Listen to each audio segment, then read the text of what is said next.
Ketika malam merayap pelan dan kesunyian mulai berbisik, ada cerita yang tersembunyi di balik gelapnya malam. Kisah-kisah yang tak pernah terungkap. Suara-suara yang tak pernah terdengar, namun masih berbisik di telinga kita. Apakah kau siap untuk membuka pintu menuju dunia lain? Dunia di mana lentera kesunyian akan menyingkap tabir kegelapan. Satu cerita demi cerita. Dan inilah Lentera Kesunyian.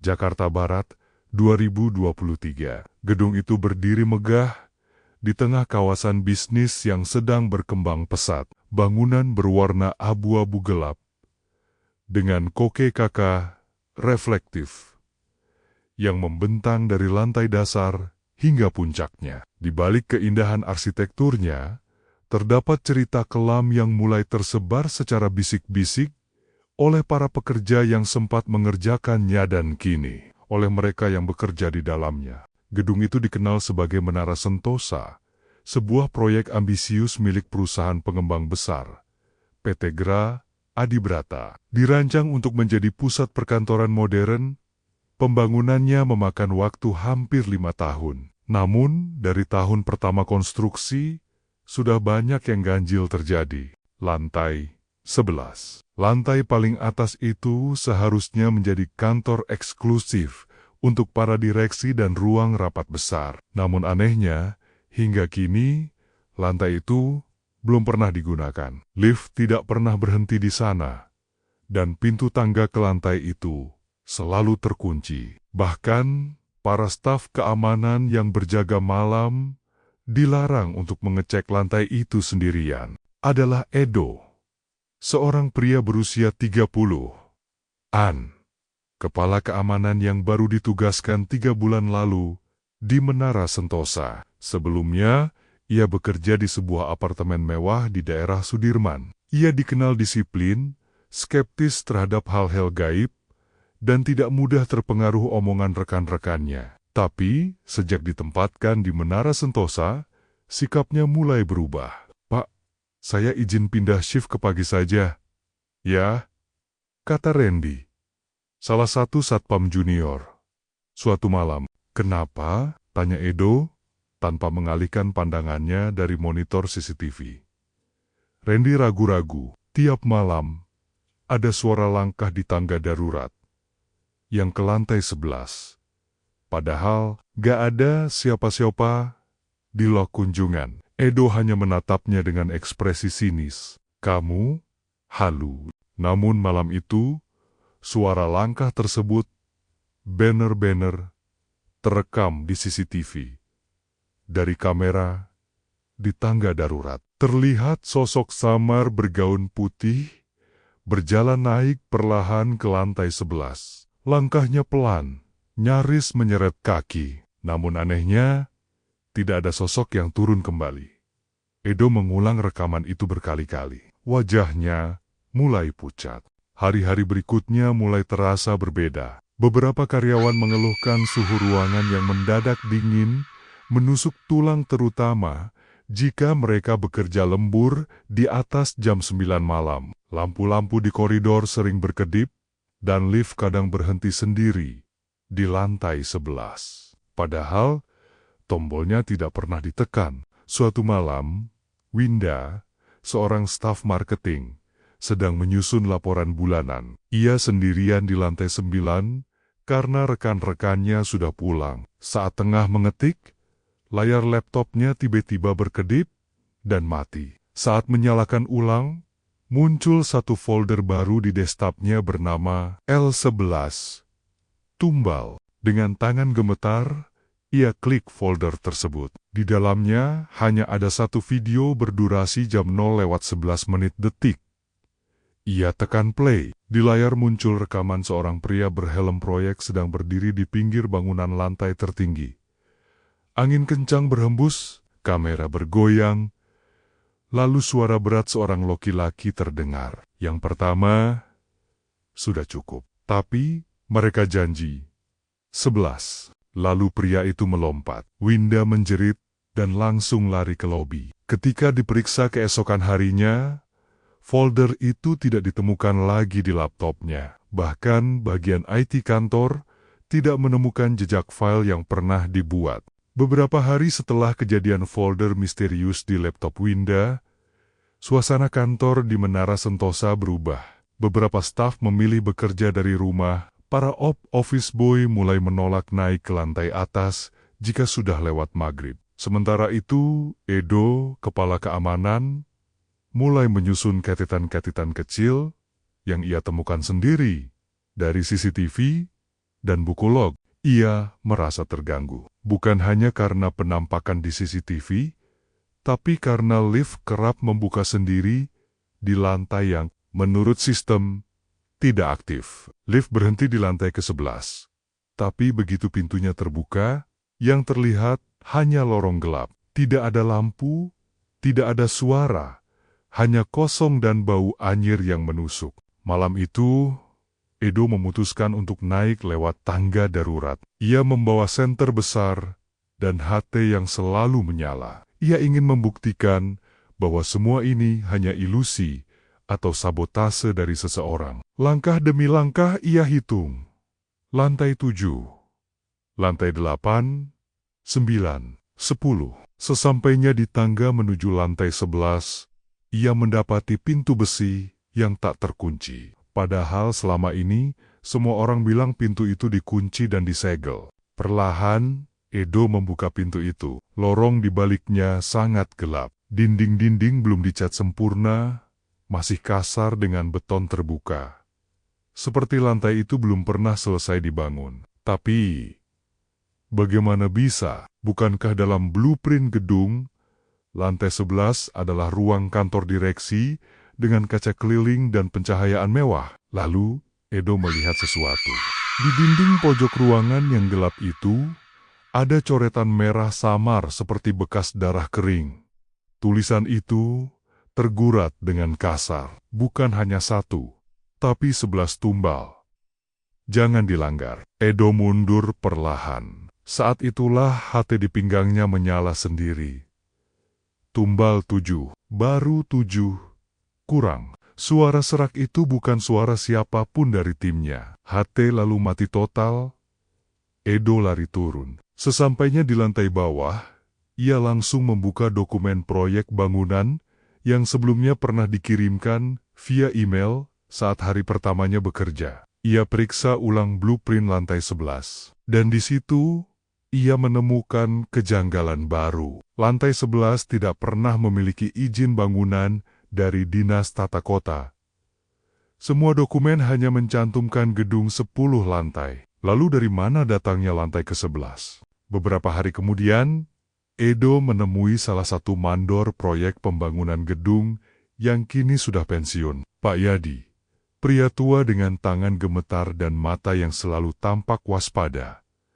Mereka bertemu di sebuah warung kecil di daerah Palmerah. Awalnya Pak Yadi menolak bicara, tapi begitu Edo menyebut soal lantai 11, pria itu langsung pucat.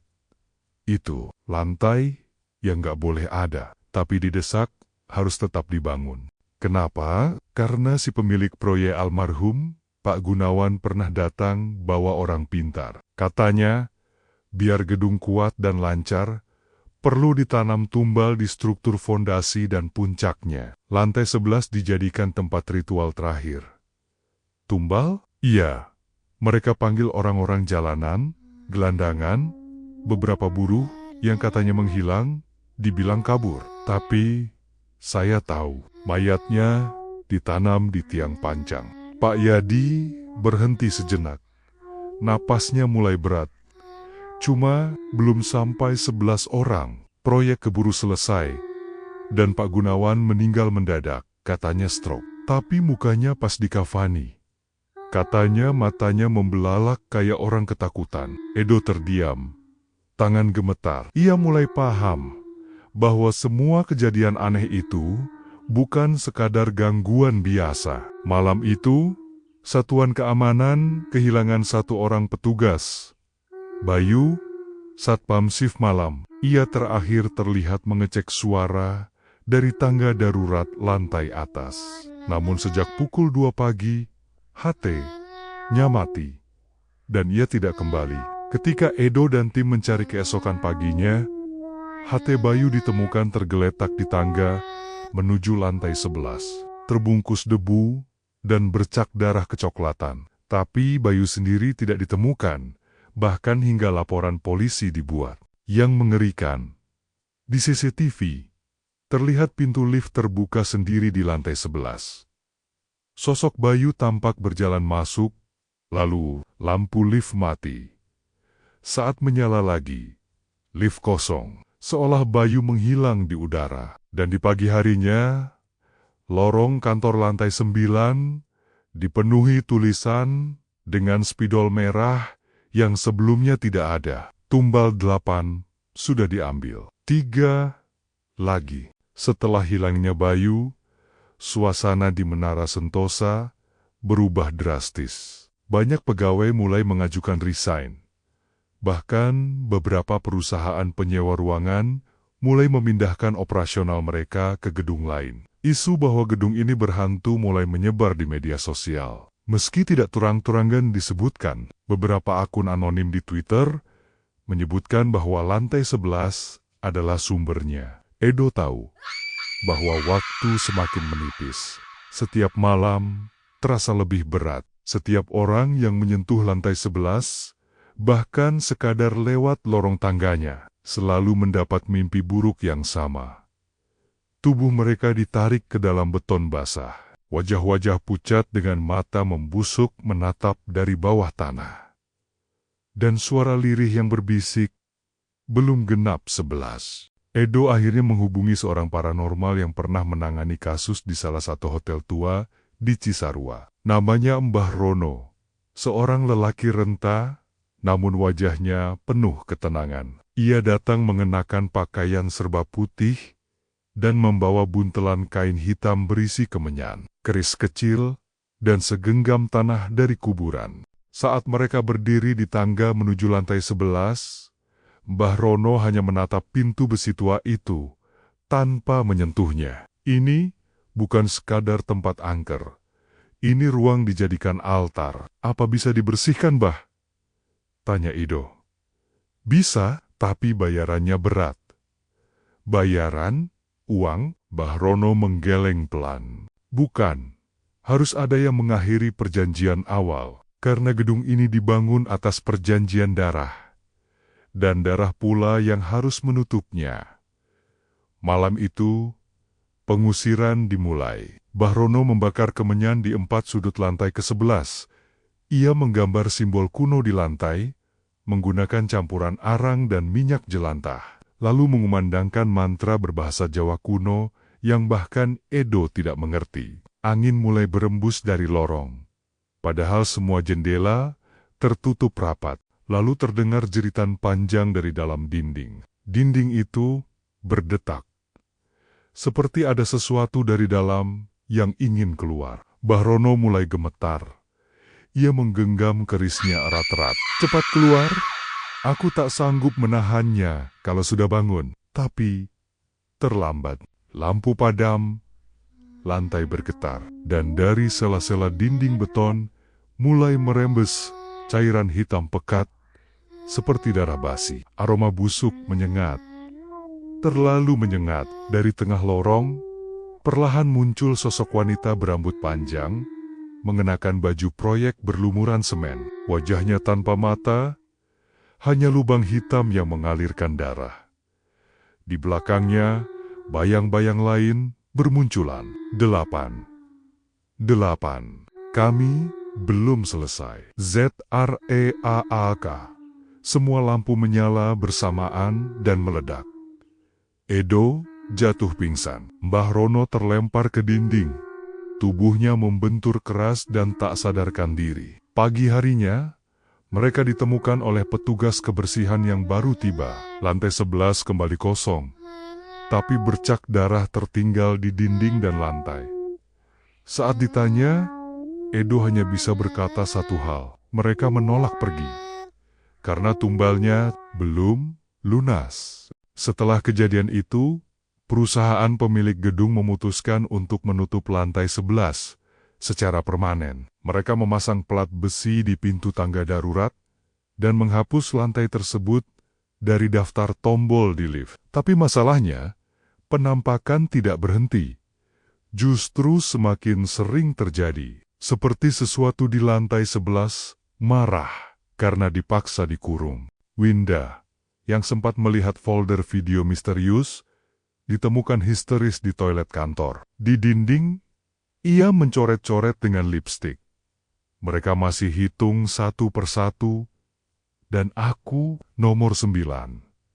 Selang 3 hari, Winda menghilang. Mobilnya ditemukan di basement, tetapi tidak ada jejak kemana dia pergi. Di dalam dashboard, hanya ada satu kertas bertuliskan, "Maaf, aku mendengar suara mereka dari lantai atas setiap malam."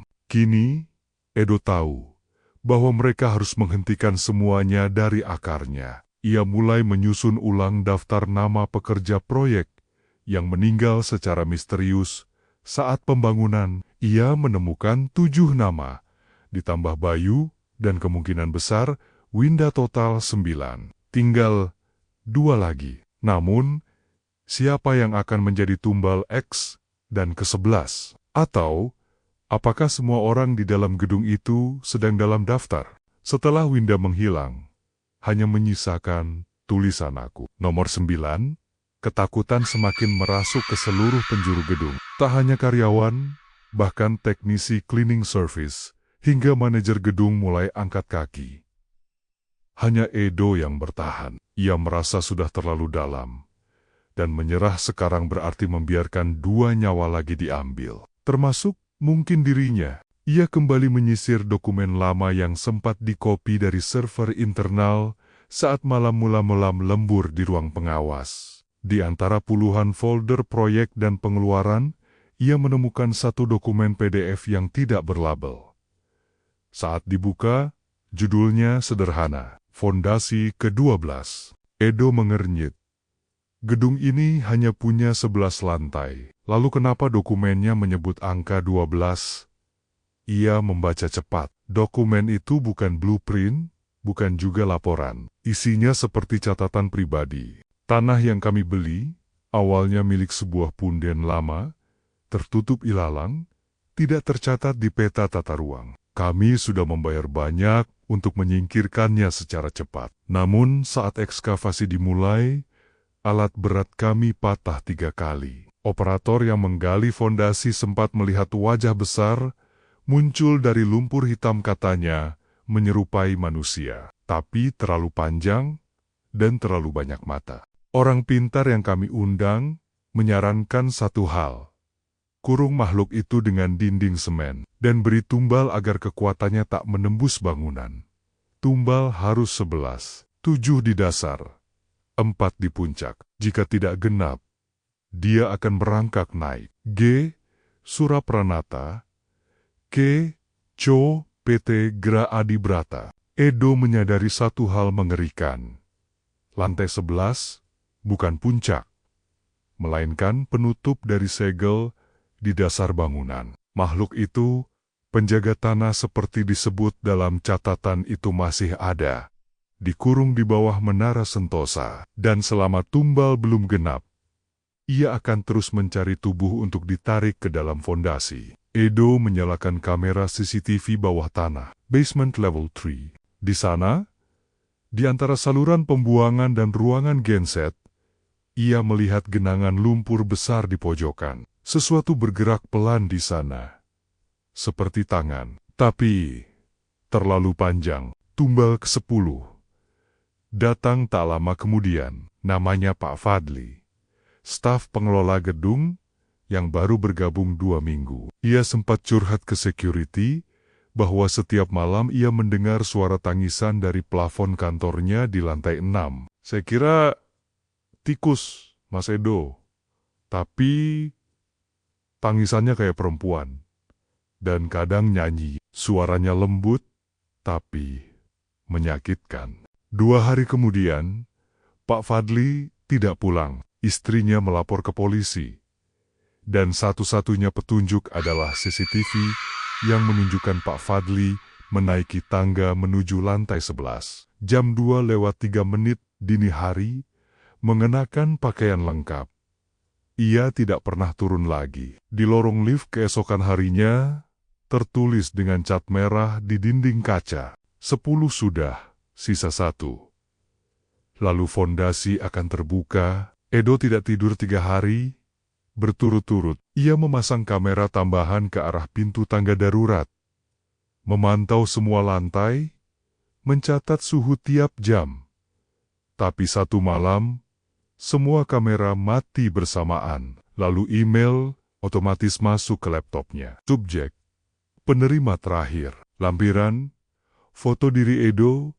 Di belakangnya, samar-samar, ada sosok perempuan di ujung lorong. Wajahnya hancur, tapi senyumnya sangat lebar. Edo sadar, ia adalah calon tumbal ke-11. Semua kejadian, semua keterlibatannya sejak awal, semua nama yang menghilang, mengarah padanya, ia tidak bisa lari. Maka satu-satunya cara adalah mengakhiri semuanya, membongkar kembali segel lantai 11 dan menghancurkan pondasi tempat makhluk itu dikurung. Tapi untuk itu, ia harus kembali ke lantai yang bahkan roh pun enggan tinggal lama di dalamnya. Ia kembali menghubungi Mbah Rono, yang kini sedang dirawat di rumahnya setelah kejadian sebelumnya. Dengan suara lemah, Mbah Rono hanya berkata, "Kalau kau mau mengakhiri, kau harus jadi pawangnya. Harus relakan tubuhmu untuk jadi penutup terakhir. Tapi, kalau gagal, bukan cuma gedung ini, tapi kota di sekitarnya akan ikut roboh karena makhluk itu lapar dan bebas."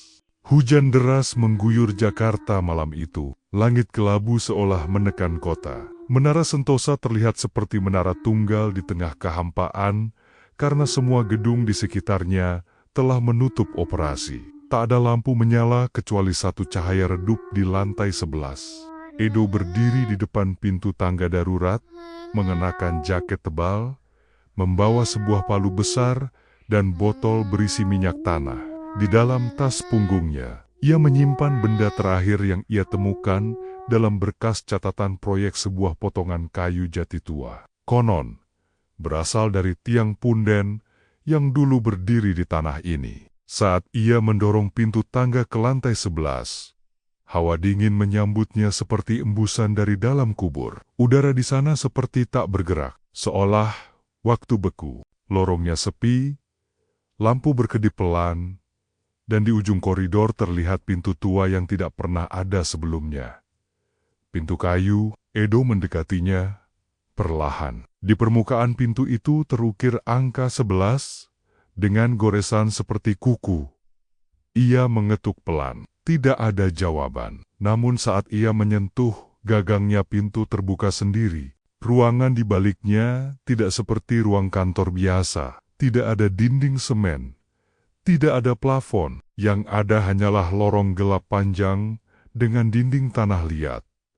Seperti berada di dalam gua. Langkah Edo berat, tapi ia tahu, ia tak bisa mundur lagi. Di sepanjang lorong, suara bisikan mulai terdengar. Pelan, tertahan, seperti doa yang diputar ulang. Belum lengkap, belum lengkap, belum lengkap. Lalu ia melihat mereka. Para tumbal, Bayu berdiri paling dekat. Wajahnya kosong, matanya putih, seperti susu basi. Di belakangnya ada Winda, Pak Fadli, bahkan security yang dulu hilang semua. Dia mematung, menatap Edo. Namun, yang membuatnya membeku adalah saat ia melihat satu wajah terakhir, dirinya sendiri. Sosok itu mengenakan pakaian yang sama, dengan luka di kening yang sama. Tapi sosok itu tersenyum miring dan berkata dengan suara rendah, "Kau datang terlambat. Aku sudah masuk." Edo terhuyung. Ia berusaha mundur. Tapi tanah di bawahnya mulai retak. Darah mengalir dari celah. Dan dari sana tangan-tangan muncul. Bukan satu atau dua, tapi puluhan. Mencari tubuh. Mencari satu lagi. Sosok Edo palsu melangkah ke arahnya. Tangannya berubah menjadi akar-akar hitam, menggeliat seperti belatung raksasa. Kau pikir bisa mengakhiri ini sendirian? Tumbal bukan sekadar korban. Mereka adalah jembatan. Dan sekarang, kau adalah penutup. Edo mengangkat palu dan menghantamkan ke lantai berkali-kali hingga retakan semakin besar. Ia menyiram minyak tanah dan menyalakan korek. Namun sebelum api menyala penuh, makhluk itu melompat dan menerkamnya. Pagi harinya, regu penyelamat datang setelah alarm gedung menyala otomatis. Lantai 11 tertutup rapat. Tidak ada lorong. Tidak ada pintu kayu. Yang mereka temukan hanyalah dinding beton tanpa celah. Tidak ada jejak Edo. Namun dari kamera terakhir yang sempat tersambung, satu frame berhasil direkam sebelum sistem mati. Edo berdiri di tengah ruangan tanah liat, dikelilingi oleh 9 sosok tumbal. Matanya menatap lurus ke kamera. Dan dari bibirnya, terbaca satu kalimat, "Sudah genap." Tapi jangan buka. Seminggu setelah kejadian, laptop Edo ditemukan di laci kantornya. Dalam folder pribadi yang terkunci, terdapat satu video yang ditujukan untuk siapapun yang menemukannya. Dalam rekaman itu, Edo berbicara dengan suara pelan. "Jika kau lihat video ini, mungkin aku sudah bukan manusia lagi. Aku tidak tahu apakah aku berhasil menyegel atau justru menjadi bagian dari segel itu sendiri. Tapi satu hal yang pasti, lantai 11 bukan tempat biasa. Itu adalah pintu, dan jika pintu itu dibuka lagi, maka seluruh fondasi kota ini akan tenggelam. Tolong, jangan izinkan siapapun merenovasi atau meruntuhkan Menara Sentosa. Biarkan dia berdiri, kosong, membusuk, tapi tetap tertutup. Karena yang kita kurung bukan cuma hantu, tapi sesuatu yang bahkan tanah pun takut menelannya." 3 tahun kemudian, sebuah perusahaan properti asing membeli hak atas tanah Menara Sentosa. Karena kondisi gedung yang membusuk, mereka merencanakan pembongkaran total dan pembangunan ulang. Tanggal pembongkaran telah ditentukan. Alat berat sudah datang. Reklame besar terpampang. Grand opening soon di 11 Tower, Jakarta. Dan malam sebelum penghancuran, di jalanan sepi, terlihat satu sosok berdiri menatap menara dari kejauhan. Sosok itu memakai jaket lusuh, wajahnya rusak, matanya kosong, namun senyumnya lebar. Ia membisik, "Kalian membuka lagi.